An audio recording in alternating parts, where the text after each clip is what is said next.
लोगोफोर आं बेंकआव फैदोंमोन नोगोद अखानो आयु गोसोखौ अखायानो अखानै ओमफ्राय सासे मानसिनि न'आव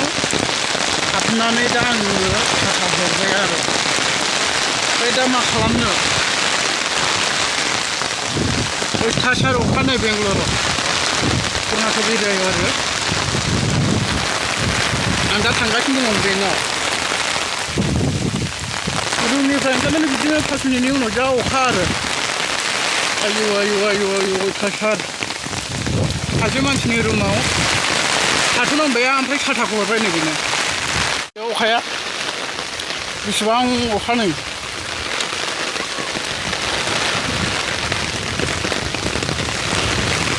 अखायानो अखा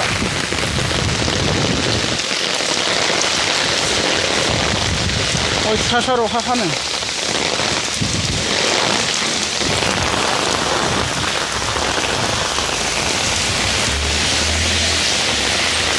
जायो